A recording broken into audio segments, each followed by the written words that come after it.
I'm recording now, guys. Scott and Anthony and myself have been talking a little bit through the week about what we should present tonight, and we were talking about objections. It did occur to me, though, that because Julia did ask me about objections, to do a session on handling objections. Recently, only just in the last week, Aaron Biley did an extremely good webinar on objections, and it's up on the JFire International site if anyone wants to jump on there and watch that. Also, just a couple of weeks ago, Julia and I and Yolande were at a training session in Brisbane, and one of the subjects was that Aaron covered was objections. I know Julia filmed that, so I'm not going to go too much into objections tonight because there's so much good stuff. But let me just throw it out there: who's having objections that they can't handle? Who's finding that there are things that really stop them, and they can't? Then what do I do? What do I say now? Well, one of them recently I've been having. It's not really an objection, but it has this. It's actually, John. It's more people are in the business, and this recently happened. Now the product isn't doing its job apparently, and now they've just gotten off the product and using Nivea, and their skin hasn't been better. How's that? So I can't really say it's an objection. Yeah, Nivea. It is. Oh, Nivea. So it's not really an objection to get into the business, but more so something that's happening, whilst they're already buying the products. Scott, you're our product expert. What would you say to that? Oh, geez, Johnny. I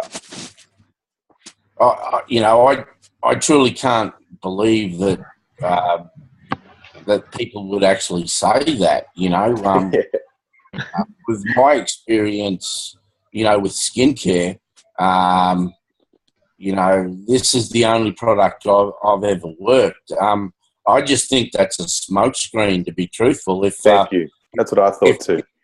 If there's something else underlying there, why they're not continuing in the business. But to my way of thinking, it's definitely not the skincare products, if that's what they're saying.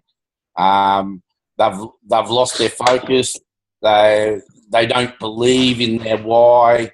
They may even have some financial short-term stress. But to my way of thinking, that's just a smokescreen, because if you're genuine about using quality skincare, these products do what they're supposed to do. Yeah. Well, we have a real expert in the house. I noticed someone's popped into the bottom left corner. He's hiding in the dark. G'day, Mr. Stephen Baker. How are you? G'day, guys. I was just trying to sneak in without being noticed. JC, you can jam it, JC. Stephen Baker. Your name does come up, Stephen. Yes. I thought it might. So, Stephen, did you hear that objection or that Anthony just mentioned? No, I just come on when Rigobot was speaking, so I just missed the start of it. Anthony, just for Stephen's, because now Stephen is the master builder. I'll tell you those people who are not sure about Stephen's record. He has won the award for creating the most personal sapphires in Australia. So the guy knows what he's talking about. So listen carefully. What he has. It happened today, and I had an inbox from one of the users, and she's been using the products for quite some time. She's gone overseas, obviously got her ownership off, and been off for a couple of months. And I did some, the ringing around to finding out, what's going on, what's happening, how you're going with the products, and all that sort of stuff, And she said, listen, I haven't been having the best of luck with the products. I've gotten off the products. I haven't used them for a couple of months. I've been using Nivea, and my skin's getting a lot better than what it used to be. So that was the only thing. I didn't know how to sort of counteract something like that. So yeah, that's a tough one. I heard like your response to it. Sometimes another underlying objection if they're struggling with the business. They've got a few no's, so they use it as an excuse. But it's a hard one and not products don't all work for everyone. And we'd love to say in Jeunesse that all our products are going to work for everyone all the time. But even someone like myself, I've suffered from eczema my whole life, and there's products that are out there that are 100% natural, but that don't work for me. Jeunesse products do work for me, but I've tried a lot of products that personal friends have recommended, and they just haven't worked for me. On our call. Oh, so. I know we are. Geez, that sounded a little bit witchy. I muted Julie. Stephen is on alcohol.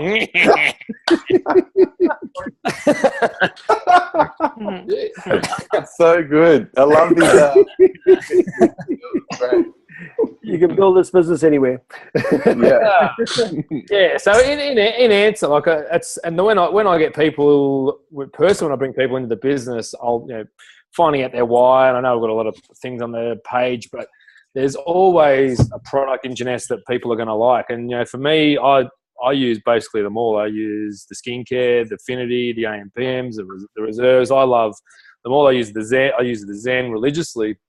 So if someone's got their why in the business, which is what I'll find out first, if they don't like the skincare or they're not getting best results on the skincare, you've got the other products to fall back on, because if they're not just going to be a customer, if their reason is bigger than just getting better skin, which 90% of people that come in want to build a business, depending on how you sort of recruit. But then I'll usually fall back onto another product, and it might be the Zen or the AMPMs, and But sometimes people, if they don't get a great result straight away, you've lost them. If they haven't got a strong why, you come in promising life-changing results in 30 days. They don't get that. That is the danger of just bringing people in as a customer, and not sort of introducing to the whole Jeunesse story, I suppose. And that's why when I see someone, even if they've got bad skin, I'll want to show them through the whole Jeunesse story. It might be the whole product range, and try and find out a reason why they want to build a business, because there's not someone on the planet that one of our products isn't going to help, and it might not be the skincare. Like if I use the skincare, I didn't like it, I would know that I'd use the AMPMs, Affinity, Reserve. There's so many other products I'd fall back on. So it is a tough one, but some people they won't get the results as others will. And do you find, Stephen, it's better off than not even keeping your posture? And what do you do then? Do you just sort of say, well, that's interesting that they've tried on the other products? Do you sort of refer them to the other products, or what do you do then? Yeah, I'll just be totally honest. I'll just say, look, I find that very surprising, but obviously, it's not going to work on 100% of people, but this is one of the first times I've heard of this happening, and just be honest and say, look, but I'd love you to look at our nutritional range if you haven't got a great result with this, and if they're interested in the business side of things, that's a good way to fall back onto that. So look, if you've told me that you want to build a home-based business, you might have had great results yourself, but the majority's getting awesome results on the ranges, and if you refer them to other people, there's a 30-day cash back.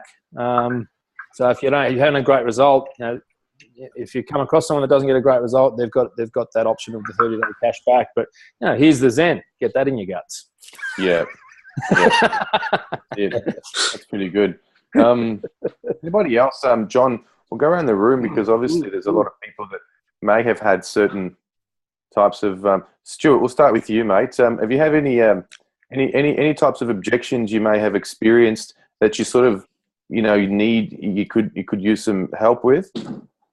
Yeah, a lot. Yep. All of us have, mate. So don't worry.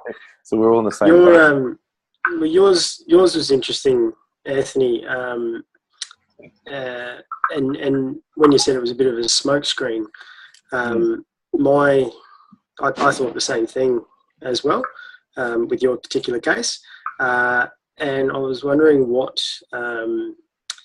is that someone then you sort of, Stephen just touched on it, but is that someone you sort of just go, oh, well, you cut them loose, or do you keep persisting with them for a certain amount of time, and then you're like, well, all right, see you later, fair enough. Well, and the other one is probably to do with people and their time availability. They're like, oh, how long is it going to take? It's like, well, how long is a piece of string? How much can you put into it yourself? And that's what you're going to get out of it. So, probably to do with time. So not having enough time to build this thing, or have enough time to have a look at it, or no, more so to build it. I've got a young family. Most of our friends have got young kids, and you can probably hear mine in the background. But it's it's sort of you're starting a lot later at night. They wake up anyway, and you're pretty knackered. So so really just to do with people who say that they don't have the time, or I'll say, okay, cool, maybe I'll touch base with you in 6 months, or and see how you're going then when the kids, one of them might have started school or something like that. So funny you say that, because for me with time, again, it comes down to the people you're speaking with. Obviously if it's close friends and family, whatever, about having time. But with me, usually, I'm trying to give you a solution to your problem, not having time, and that's now becoming a problem. So I'm trying to find a solution to the problem to give you more time back, and that's actually the problem, right? So who was it to put some post up the other day, like, not having enough time is the adult way of saying, the dog ate my homework, like the excuse they use, So let's go around. John, what do you think? What do you say with people with not enough time? I use stories. I use other people's stories. I use my own story, but I use other people's stories. I talk about women I know in the business who have got 3 or 4 kids, and husband's working crazy shifts, and yet they've still gone out and built a six-figure income, and done it in 2 years. You just use other people's stories. I mean, if you don't have a story of your own, use other people's stories. Use them with conviction. Use posture when you tell the stories. Don't be arrogant, but just say, look, and it's a feel, felt, found. I know how you feel. I have a friend who felt exactly the same way, but this is what she found. Yeah. Very good. What do you reckon, Steve, with that? Yeah, I'll never let people off the hook with when they say an objection, if it's time or money. Like every objection, there's hundreds of objections. They all fall into 2 categories, and one's they don't believe that they can do it themselves, or they don't believe in the industry. They're the only 2 objections that are out there. So you find out which one it fits in. Then I'll ask a lot of questions, and John, that's a perfect thing is using stories. And always just say perfect, because you don't need a lot of time in this business. You can actually build it around the small pockets that you have. I've got a mate, Aaron Biley, who he was getting up at 5 a.m, getting home at 10 p.m. He was a personal trainer, and he was doing it half an hour in his lunch break, half an hour when he got home. That's all. And now he's built $1 million business. And then you could use hundreds of stories that we've got within the legacy, the J5 pages, and use a story that relates to that person who's probably busier than that person. So if that person's got kids, use someone's story that's got kids. But I'll never let people off the hook without using a story or trying to get them around. Because if you sort of just let them off the hook, their real objection is, they don't think they can do it. It seems a bit hard, but they just say, I haven't got enough time, just to blow you off. But that's not really the main objection. And I'll just ask a lot of questions. Oh, what makes you think you haven't got enough time? Or what do you do for a living? Are you enjoying that job? Asking them a lot of questions, finding out their why, using stories. And I just listened to a audio from Aaron Biley on answering objections just yesterday. So I've just posted that in the legacy page. It goes for half an hour, and right. And Aaron and Aaron's obviously been one of my trainers, so he sort of shares a lot of my same opinion. So I've just posted that there, and that's a great thing to listen to. But the stories is the thing that gets people. And Aaron mentioned, before any objections come up, getting people to like and trust you is the first step. So usually if you've got a long trusted friends, you won't get them. You won't get all them objections, but someone that doesn't sort of know and trust you will get a lot of objections. So the first step is to get people to like, trust you and know that you can help them. But then obviously there's a lot deeper things in answering objections. But posture and stories and getting people to believe in themselves first. Because if it's one of the ones, I don't have time, I don't have money, that belief thing. And I think Aaron uses a story, I don't have money, but if someone says, look, you can buy this Ferrari off me for $300, you just got to come up with $300 tonight, and it's a Ferrari sitting there, people are going to come up with that $300 because they know the value in that. And so if people know the value in this industry, and sometimes it takes a story to tell them that, to make them believe, and it might be a story with someone similar, oh, geez, if that person can do it, I can do it.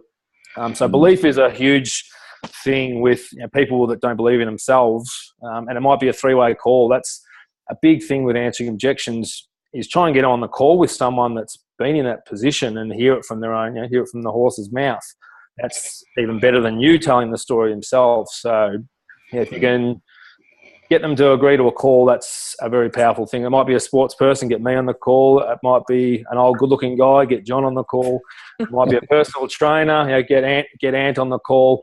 Get someone that relates to them. I use Taylor for all the young people. I get her on a call, and she's better at talking to young people than me, because they don't want to listen to a footy player that's come into network marketing. They want to listen to someone that's in that same position. So belief is a huge thing. People don't believe in themselves. They don't believe in the industry. So you've got to really, it's like making a blind person see. If they don't believe in the industry, you've got to get them on the phone to someone that's been successful in the industry, that's come from somewhere that they've, where they are. In short. Yeah. Totally agree with you, mate. And it's the posture thing again. We talked about it today, Anthony.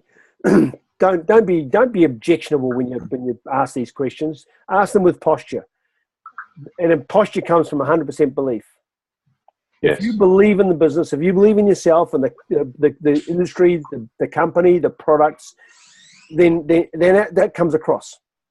People believe you when you speak with that posture. If you're an arrogant prat, then they're not, and they're just going to blow you off, and you probably deserve it if you act stupidly. And belief comes back to, again, being a product of the product, plugging into the system, plugging into your upline. I mean, it's a daily thing. It's for everyone. Yeah. It's only normal, natural for us to stop believing, or to just put it on the side, and life takes over, It just gets too hard. It just gets too hard. But, when I say stories, if I've got someone who's talking about kids and et cetera, I might go to Sarah Michelle Brown's story. If it's someone who's crook, I might go to Angela Sammett's story, because these people have done it, and you can flick them on and say, jump on their Facebook page, here it is, and look at what they've gone through. They've just managed to find pockets of time. And remember Taylor spoke about this when she was online with us a couple of weeks ago. She said, look, find quality time. It's not about saying, hey, I'm going to work 2 hours, 3 hours a day. It's about finding small pockets of quality time and using it productively. Yeah. Not sitting on Facebook and doing an hour on Facebook, reading people's stuff and putting up a couple of posts and saying, well, gee, I've spent an hour on Facebook. I've been working hard in the business. No, you haven't.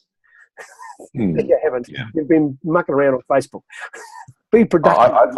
I find you value time more when you squeeze it in. So, for example, if you have 8 hours, let's say, for example, if you're very, very time wealthy, you're a full-time mother, whatever it might be, that you're unemployed and you've got a lot of time, you don't value it as much as the times if you're very, very busy and then you box out half an hour to an hour for quality, productive time. I tend to find you find that more valuable than just trying to fit it in during the day, I guess, having more time. That's coming from experience. Yeah. Julia, how you go with you're the one who brought the subject up with me initially about objections, and obviously Aaron in the meantime has done a very good audio, and when we saw him do that talk on objections at the training session. But have you got any further questions that from following on from those from that talk you heard? No, I don't have any further questions, because I've been just taking on board what Aaron said, and I do very similar stuff now to Stephen as well. Just asking, okay, so what do you do during the day? how does your night look like, blah, blah, blah. So I can find out basically why they would say that they don't have time, because most people have time. And yeah, that's all I've been doing. So I don't really have any more questions about that objection in time-wise. Okay, well, that's cool, because that's, at least you've got the answers that you were looking for initially, and it was just fortuitous that Erin came up with that stuff. David, how are you with handling objections? You're getting objections that you can't handle it. You're struggling with. Excuse me.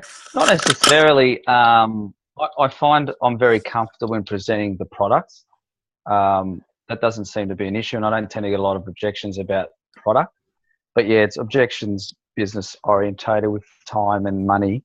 But what Steve's just said actually puts a lot of things into perspective. So I've got a couple of more extra tools that I can use now, I think, that can tackle those situations. So for me, I was struggling maybe a little bit when people ask, say, I just don't have the time, or, kind of shrug it off.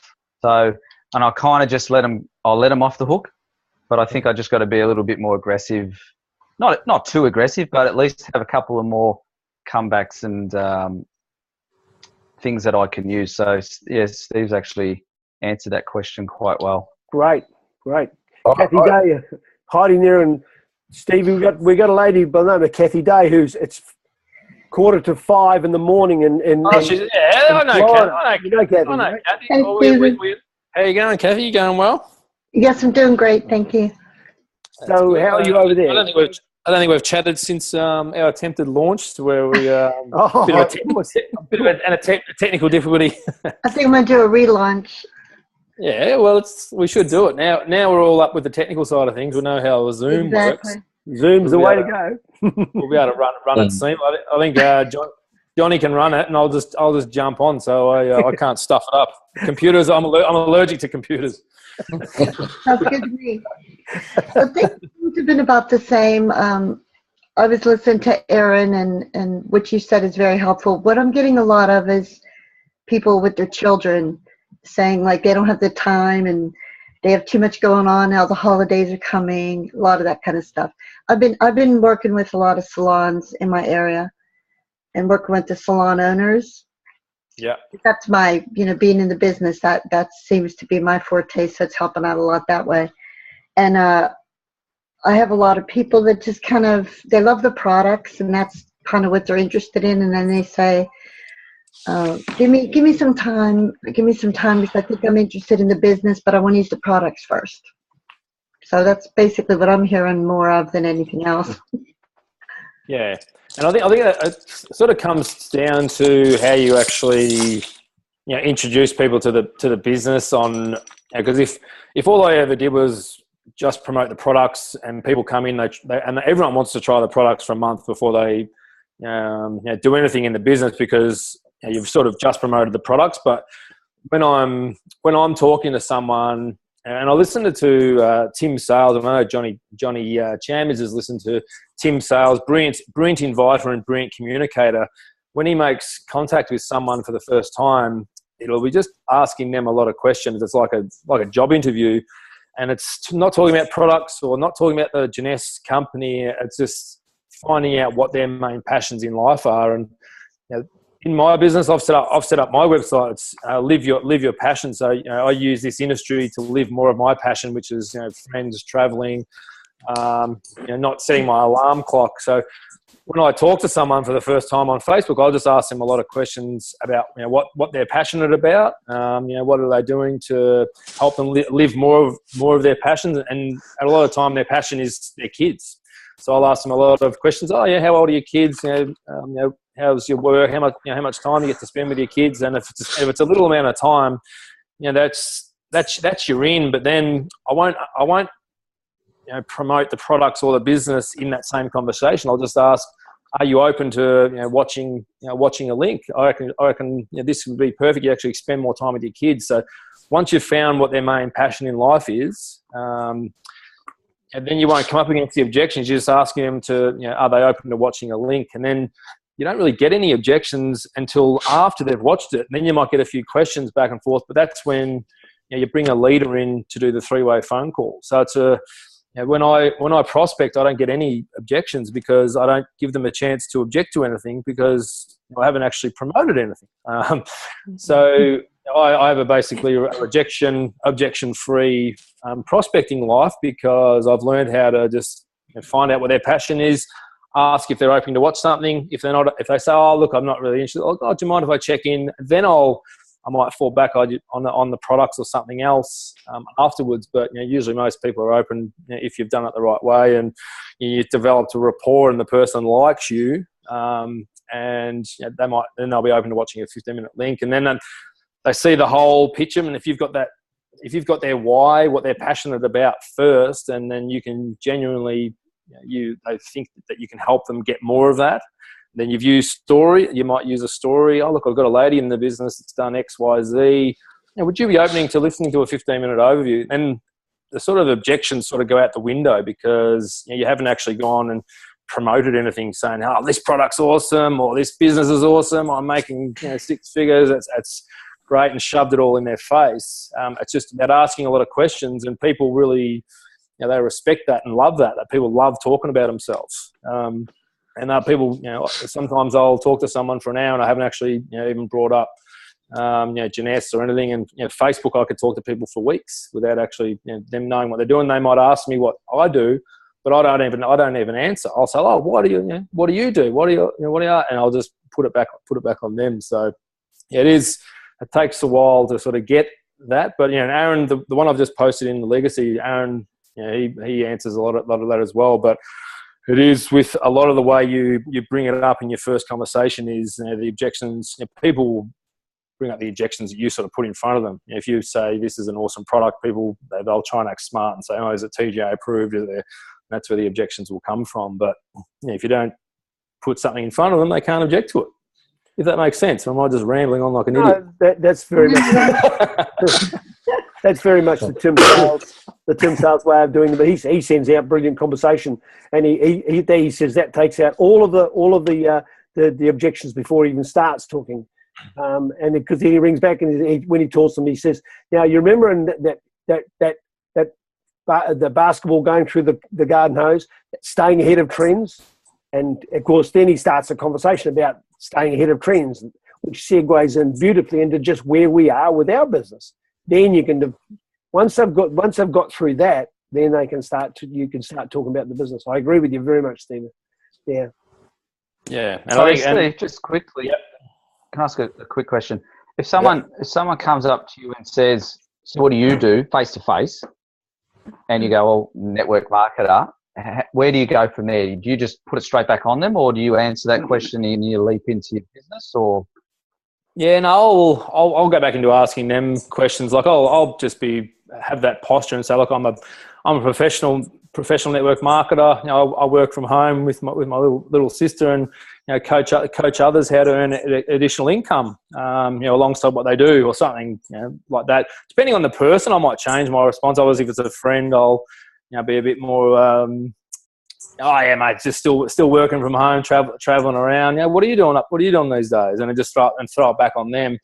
How's the family? How's the job going? And just ask them a lot of questions. And just by asking a lot of questions, when I throw it back to them, you find that hot spot. And if they haven't been on a holiday or they're not enjoying their job, "Oh look, mate, well I'm having some success with this. Would you be open to watching a 15-minute link?" But that might be after asking them 10 questions. But having the posture of saying, I'm professional network marketer now. I'm having a great time. What are you doing? I think Eric Worre says, the more people shy away from being network marketers, that's why people sort of whisper, and they're scared to tell people without feeling. And at the start, I admit, when I was starting, when I was still playing footy, I was a bit embarrassed about telling my friends that I'm a network marketer, and it took me to have some success. And now I walk around, I feel sorry for my friends that aren't network marketers.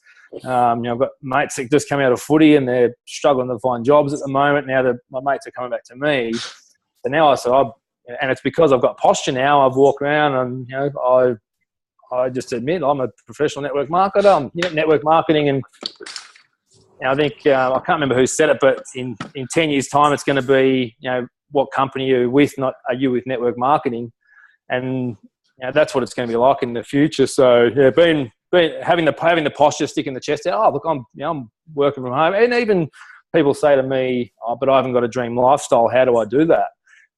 Using your dream and a story. So look, I'm still working 9 to 5 doing this, but I've finally found a way where I can spend more time with the kids, or I can work on whatever your passion in his life. I know this lady who's done it in exactly my position, or I know this guy that's done it from my position, using that story. Yeah, so the posture's the big thing, and until you have success, it is harder to have posture. And if you don't have the dream lifestyle, but I know when I was starting out, I didn't have the dream lifestyle, and I was petrified about finishing footy with nothing to do. So I just said, look, I'm going to be finished up footy in a year. I'm going to, my goal is not go back into a 9 to 5 job, and I'm going to get there because my mates are doing it. I use Aaron and Craig's story. The professional network marketers. I know it's possible. So this is my dream. I'm doing it. My dream was that pretty small at the start, was just not to go back to a 9 to 5 job. But that related to a lot of people, because not many people want to work 9 to 5. They'd rather be traveling the world and having a good time. I didn't have that. I basically had football, and then I was going to go back to nothing. I could have been back in a timber mill where I was before footy. So the posture, having your story, and I was going to compile a list of stories, but I go to that many meetings. I sort of heard all the stories. I know them off by heart. That might be something we could do in the legacy, is get a document of the stories maybe, and what people that are new to the legacy, that haven't been to all the meetings, or they haven't got a chance to go to meetings, and maybe have 15 or 20 of the main stories in Jeunesse, especially here in Australia, that people can relate to it. And obviously we know a good idea.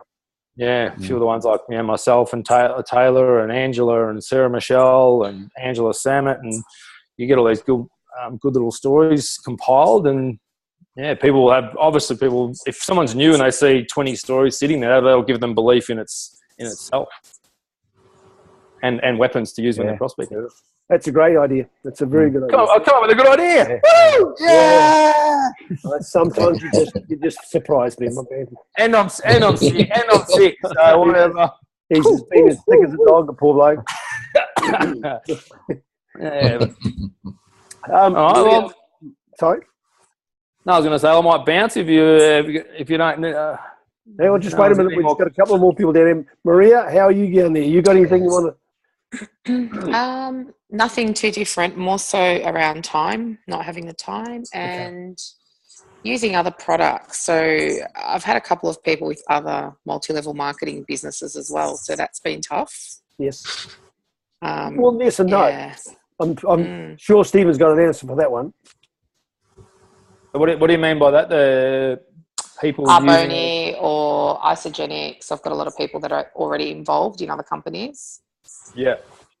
What do you do with them? Do you try and switch them over, or do you let them go? Well, I always let people know. I've got mates. I've had mates in Isogenics, and I've had a few of my sister mates in Arbon, and it's not. I sort of use different techniques, but I'll always look for good people and look for other leaders in other companies. And if I'm talking to someone from Isogenics, I'll never badmouth another company, because that's I think the integrity of just knowing that you're with the best opportunity, but bringing it up in a nice way. So a little technique I would use with Isogenics, and if you go in with just products, you're going to be sort of butting heads, and it's going to be a back and forth. My products are good, your products are good. And to be honest, network marketing companies have the best products in the world, and a lot of companies have got great products. So I really go in and find out why the positives of Jeunesse, but I'll never say Jeunesse is better because of X, Y, Z. And with Isogenics, I know the Jeunesse pay plan is a lot more powerful. So and we're in a lot more countries, and you know, the skincare is a big thing because Isogenics don't have the skincare in Australia. They've only got it sort of released, I think, in the US. So I'll always go with someone with Isogenics and say, look, Isogenics was going to be the company that I was going to go with, but you know, it was just a few boxes, you know, that why I went with Jeunesse. You know, I needed something that was global, and I needed something with the skincare range because you know, skincare is, you know, the number one genre in network marketing. It's, you know, it's bigger than every genre combined, and you know, it's something. And then I'll use the Jeunesse positives, but I won't put Isogenics down at all. And I always say to Isogenics people is, look, Isogenics was a company that I was going to join, but yeah, it just didn't tick a few boxes for me. And then that'll open up the conversation. They might ask me, oh, what boxes didn't it tick? Well, you know, on the surface, Isogenics has amazing products. The culture's awesome, and it's a great company. It has a huge growth, but yeah, it has been around a little bit longer than Jeunesse, which was one thing. But I'll go might fall back to the skincare, but the pay plan. And then I'll use my story. I'll say, look, I've been involved in, you know, nutrition, and you know, I was a top earner in another nutrition company. And I really compared the pay plans because my old pay plan, my old company started to change it. And I wanted something that was going to be around forever with really good, you know, retention. And with the binary's great, but you know, with Jeunesse we had a 7 levels of matching bonus. You know, Isogenics has 1 level at 10%. Jeunesse had 7 levels, you know, starting at 30% level 1, which, you know, was really, really important for me because, you know, I'm all about helping people make money, and you know, if you know, it's got the pay plan's got longevity, and then if they know a lot about pay plans, then you can go into a back and forth. But you know, I won't go into too much detail at the start. I'll just bring up a few points and try and lay a few seeds of doubt in their head about that. You know, it might be a little bit of pay plan, or it could be the timing of Jeunesse being a younger company. It could be the global expansion. You know, you could, you know, find a few countries that Isogenics isn't open in, and I'll say, oh look, I loved Isogenics, but I needed something that was open in you know, in China, or you know, pick some of the countries that Isogenics wasn't open. So there's a few smart ways you can do it, but yeah, the Jeunesse as a whole, I'll never sort of fall back on one part. I'll say, look, would you mind if I explain why I chose Jeunesse over Isogenics, and then I can go into a bit more detail. But it's the package and the fact that Jeunesse is going to be the fastest, you know, billion-dollar company, you know, ever to hit $1 billion in annual sales. That's going to be huge for us to use as a weapon, and using the whole package, so not just sort of pinpointing one thing, not just the products. And I'll ask your friends. I'll look, you know, why are you with Arbonne, or why are you with Isogenics?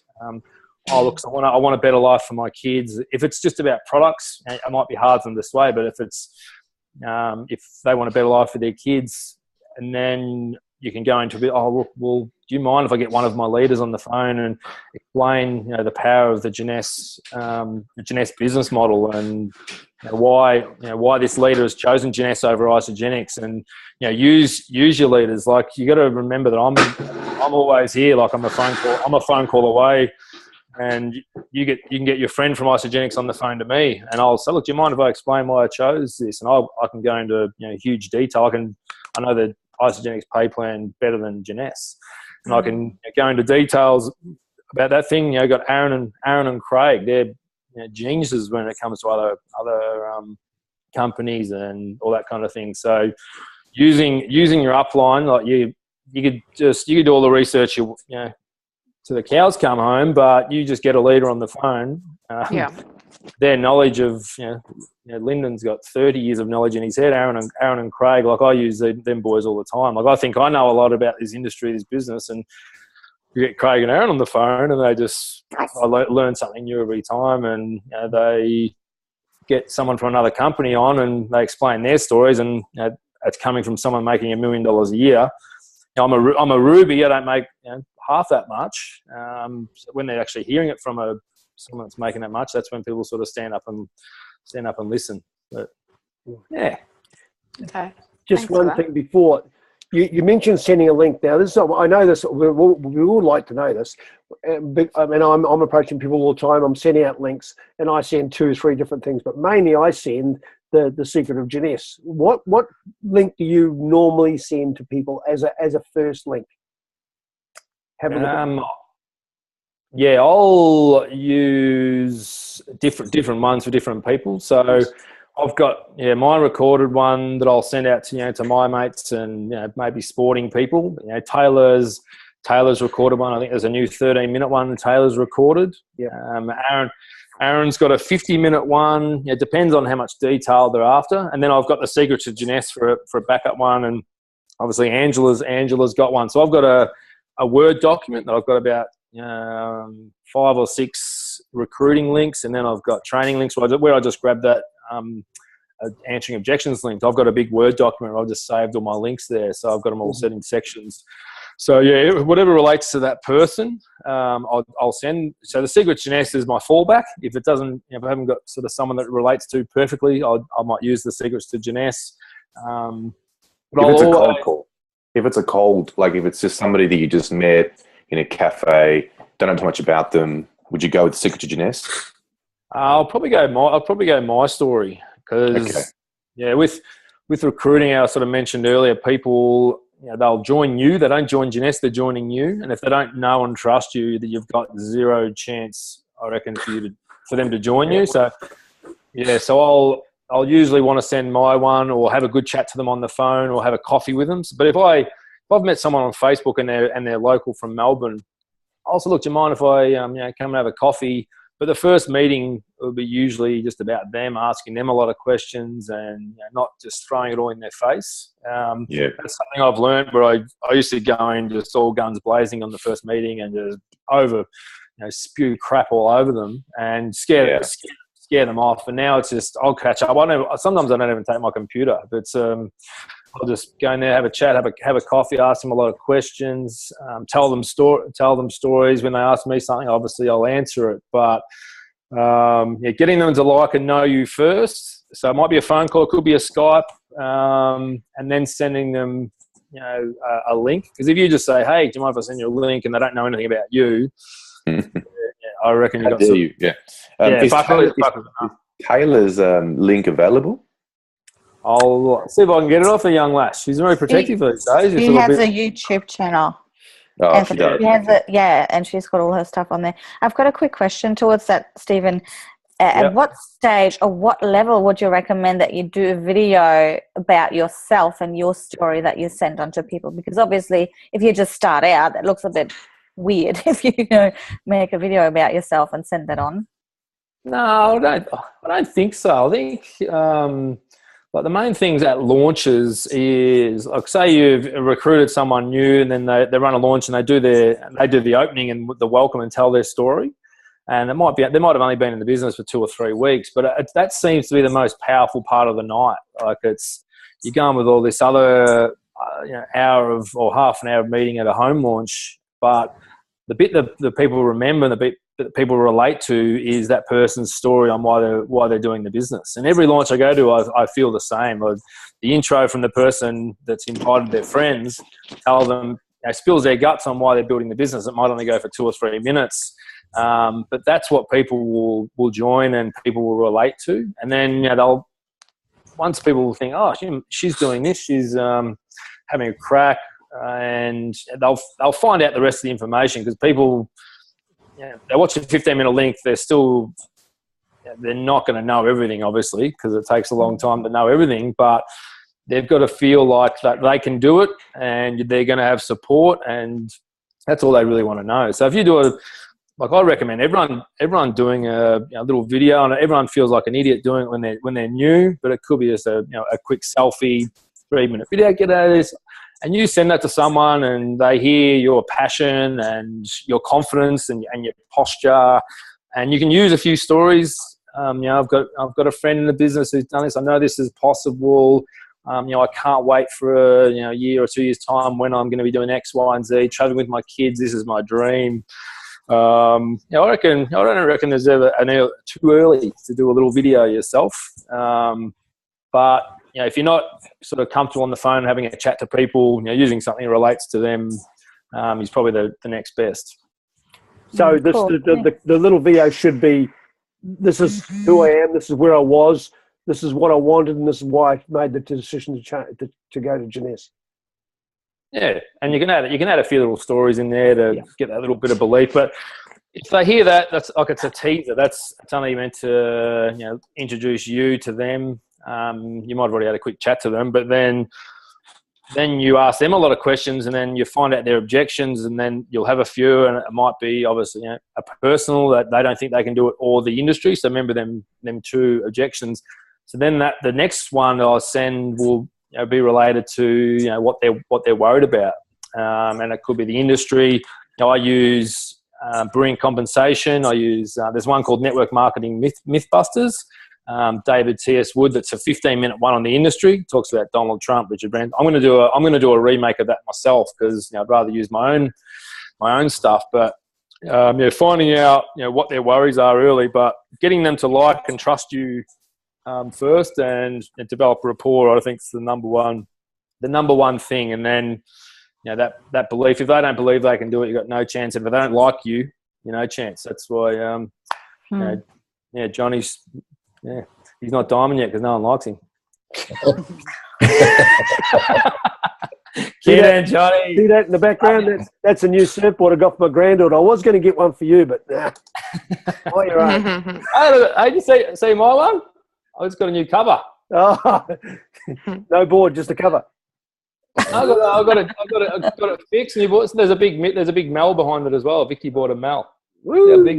How big it is? It's huge. It's a freaking just when you got a 12-foot stud, wouldn't fit in the room. I think I might steal Vicky's. I'm bloody no good on the short board. Okay, now listen. One more person we haven't spoken to is Cal Treverson. Cal, my old mate Cal. I just saw your testimonial. You're looking like a glamour. What's been happening? Hey, how's the tough mudder? Oh, I don't want to talk about it. I'm sweating. I've got cold sweats still. I've been stuck on the couch for a week. I've just been for my first walk tonight, and I'm sweating from a 500-meter walk. But I thought I'll get on here and get connected with the land of the living again. This has actually made me feel good. So, that's good. Guys. You did well. Congratulations. And I donated too. Oh, did you? Awesome. Thank you very much. So did I. Felt good doing it. Oh, what a That was team. good. Proud of you. Yeah, just okay. It's been an interesting few weeks, so good. Mr. Baker wants to go back to his sick bed, the poor old fella. Or Yeah, poor Cool print. Cal, are you handling having objections that you want question, or have you heard most of the stuff we talked about? I haven't. I only come in about halfway, but I'll catch up on it again later when you post it. But no, I've just been flat out with work still. So same shit, different day at the moment. Need a new office. Okay. And it shouldn't have a cab and a steering wheel and a multi-shift gears. Okay. Hey, driving a new Volvo at the moment. I'll post a picture shortly. Same, Gold, so same shit. golden girl. Yeah, I know, it's terrible, isn't it? I don't like the same shit, different day shit. Okay. Well, hey, no swearing on the Zoom call. Hey, Johnny. True, because I am recording it. What are you running here, Johnny? We're a diverse society. Okay. Now I didn't know. I didn't speak to Steve tonight about doing this because he was crying to me as he walked down the road to get some milk, a 5-minute walk, and he was, oh, I feel so sick. So I was going to say, do you want to hop on a call? But he tried to sneak it in the corner in the dark, but I saw him. So. And there was no milk. The bloody shops were shut, so I had to buy a burger. Now I'm feeling guilty about eating a burger. Sorry, Anthony. Scotty Napier. Scotty has it. I'd just like to say, guys, not only in network marketing, but most of the jobs I've had in sales, I've always treated objections as somebody is actually requesting more information. By objecting, they're normally saying to you, listen, I don't have enough information to make a decision. So the only way you'll find out what information they need to make a decision is exactly what John and Steve and Anthony has said tonight, and that's by asking them questions, finding out what it is and get to the core of whatever it is that's prompting them to say, I don't have enough time, I don't have enough money. And when you get to the core of it, that's where those stories come in that Steve's talking about, relating back to people that have done it in exactly the same position. And again, as I've said before, when people then say no, if they say no, don't take it personally. They're saying no to themselves. They're not saying no to you. Don't take it personally. Stay in touch with them. But Steve's got a very good saying: you run with the runners, you walk with the walkers, but don't sleep with the sleepers. If people are sleepers, give them a call every 6 months, as you said before, David. But if you believe that they're a runner, then give them a call once a week. Tim Sales and these guys, they specify calling a couple of times a day, and then spreading it over a month. Just keep calling people until they make a decision, yes or no. And then they've made a decision. There's 7 billion people on Earth, and they're not all going to get into network marketing. Simple as that. Some people just are. Some people just not going to do it. The good little tactic, and I know I've told Johnny about this one, is out of 10, once they've watched an audio, a good way to ask if they're ready, I always just say out of 10, how close are you to getting started with me today? And if they say an 8 or a 9, then you say, how do I get those last 2 points? And that'll bring up their objection or their concern. That usually gives you a really direct guide on what to do with them now. Because if you're going, what did you think? And you don't do the what you like best and all that kind of stuff. If you just say out of 10, how close are you to getting started? I'm a busy man. I want to know how close are you. And if they're a 9, they go, look, I just need some more information on the pay plan. Look, if I can come and sit with you tomorrow, or I Skype you in tomorrow, I'll get you all the information you need. You're going to get started tomorrow night. So I think closing in on their objection is, a lot of people beat around the bush and they'll just keep chatting to the same person for weeks and weeks and weeks without actually going in for the close. And I've just got really good at just going in and just say, look, hey, mate, I haven't got time to explain everything, but what out of 10, and then you get there a thing, and there's if I can get you this, and it could be a 5 or a 6 where you've got to send them a lot more information. They might want to have a coffee, or they want to have a Skype. They might. You might have to do a lot more work, but at least you know what to do and what to actually follow. And going into the close, I think a lot of people are scared, and I still get scared going in for the kill. But that's a real good way to actually, after they've watched it might be a Monday night webinar, or it could be after a 3-way call, or whatever it is, whatever you've introduced them to. It's just a good way of sort of narrowing it down, and then going for the kill. That's the Scholfen talking there. That raises, it's interesting there, Steve, and that raises something else. And it's not the time, and it's not, I want to think about it. Who's ever had that one? I want to think about it. So that's another interesting one. How do people handle, I want to think about it? I want to think about it. So out of 10, where would you be at? It looks really good. I just want to think about it. Yeah, I think you can answer yours, Johnny, but because I have that posture when I answer now. So, mate, look, if do you want me to check in with you in 2 days' time? Like I don't want to annoy you with this. I'd rather do my own thing. If you're not interested, tell me. And just have that posture where look, you're doing them a favour, and if they want it, they can come to you. It's sort of hard sometimes if someone's sort of on the fence. You want to push them off the fence, but it's like if you start walking away from them, the fear of loss, they'll follow you. So I'll always, I want to think, mate, you can think as long as you want, but I'm working with a few go-getters that, do you want me to check in with you or not? Like, it's up to you. Like, sort of like, I'm not. Matt Morris said something great. He said, is that just a polite way of saying you're not interested? Yeah, perfect. It's just something like that. It's just a polite way of saying you're not interested, and then you're just pretty much getting it right there, aren't you? You're putting it back on there. Yeah. And often you'll get people who, because you won't go to as Stevie's talking about, the classic sales is the takeaway, and the fear of loss then.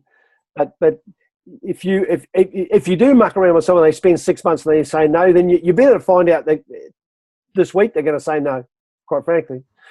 than spend 6 weeks of energy believing that they're going to do it, and then they blow you off anyway. Look, find out. Just find out. Mm. You know? Yeah, and that's good that you said that, Steve. It's really, really good about just having posture and, just putting it right there. John, I'm going to check back with you in a couple of days. Obviously, I'm just looking for people that I'd like to work with, and then you just leave it to them, right? And then you just do the walk away if you really have to. Yeah. Just please don't ever say to them, "Oh, look, if you qualify," because that's really arrogant. Yeah, it's arrogant, isn't it? Yeah. We spoke about that one. I've heard people doing it. Well, I've heard people saying, "If you qualify," about 4 times. Oh, if you qualify, and people are going, "Who the hell are you?" Yeah. You qualify. Yeah. What a prat, you know? If you're a human being, yeah.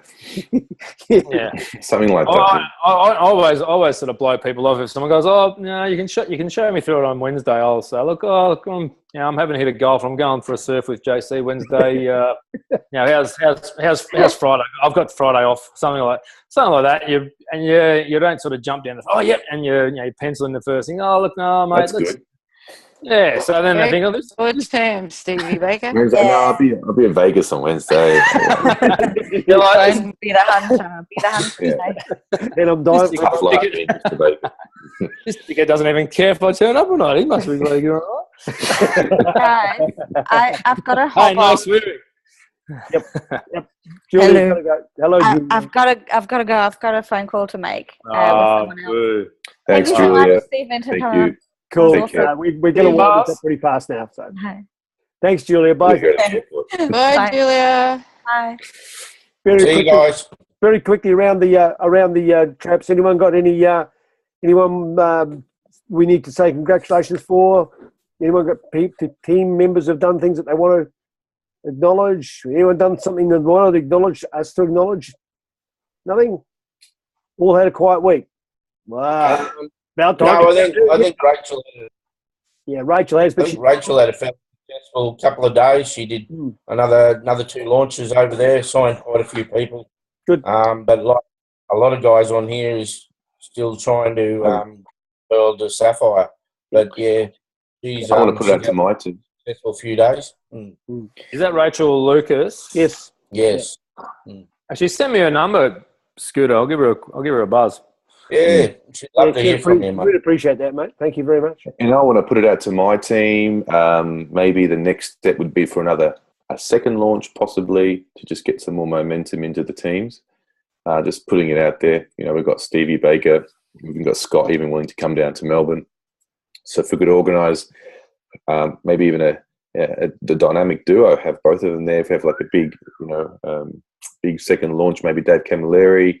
Get on board with that. Maria, of course. Big D. Yeah, Big D. Yeah, so look, that's one way to get some really good momentum into the team. It's another reason. Yeah, let's do some launches. We'll get Kathy. We'll do another online one for you. Yeah, if you dare. I'm not scared, Stephen. Set up a Zoom account. It only costs $10 a month, and you can do these Zooms for 2 hours if you want. And you're not going to get cut off. And it's far more stable than Skype. So.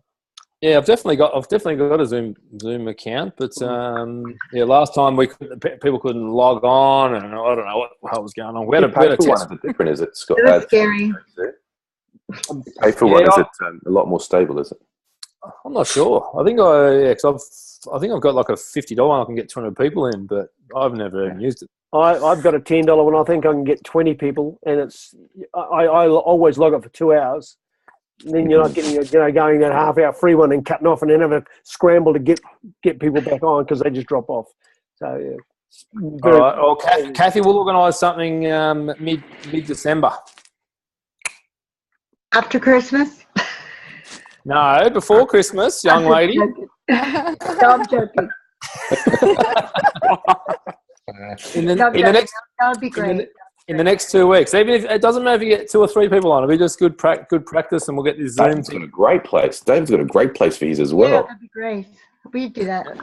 David. Yes, mate. You have a great setup at your house. Awesome launches at your house too. Why? Is that a private joke? What's going on, Dave? No, I walked into his house the first time, and I literally thought, this is great for launches. It's really good. It's got a good place. Okay. All right. Launches. We'll do a couple launches before Christmas. That's our goal. Sounds What say we make that the subject of next week's call? Who would like to know how to do a launch properly? Who's done a good launch? Me. Yeah, I know you have. Steve. Okay, Steve can do a launch for us. No comment. Well, I just posted something in JFire about running a launch. I'll post it in the Legacy. So you guys have got. I think Angela ran a Zoom call, and Angela's obviously one of the masters. Mm-hmm. I'll post that now in the Legacy, and then maybe that can be the homework before next week. Okay, so here we are. Yeah, Stuart, maybe. where are you based? I'm in Adelaide. You're in Adelaide. You're with Rach? Yes, yeah, that's right. Yeah. Cool. Should give you a call soon, Scott, and actually meet you over the phone. Yeah, no dramas. Yeah, we'll have to do something about a launch for you in Adelaide then as well. That'll be good. Yeah. Oh, what? Because I think Taylor might be running one in Adelaide next week. I think she was just Meeting? yeah, meeting in Adelaide. She was just talking to someone. I'm pretty sure it's an open event. Well, that'd be a good one to get people along to, Stuart. Yeah. Yeah, make sure, just check in with me. Scotty, you just keep me posted because I've heard Taylor today, and she asked if I had anyone in Adelaide. So I'm sure if she opens it up, that'll be a good one to get to. I think it'll be on the 10th or the 11th, I think. Yep. 10th or 11th. Thursday or Friday night, is that right? Yeah, maybe the Thursday. Yep. Yeah. All right. We'll just stay in touch about that one. I'll find out for sure. Okay, guys. Well, thank you very much for your participation this evening, and thank you very much, Stevie Baker, for making time. Good to be back. Good to be back. Really appreciate you being here, mate.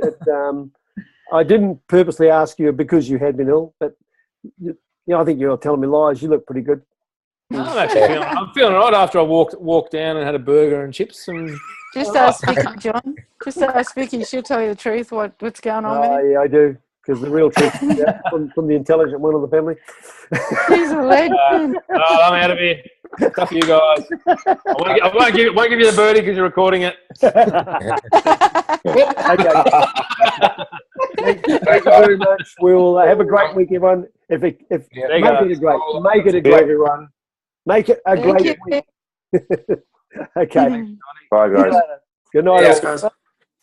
Bye. Bye. See you later.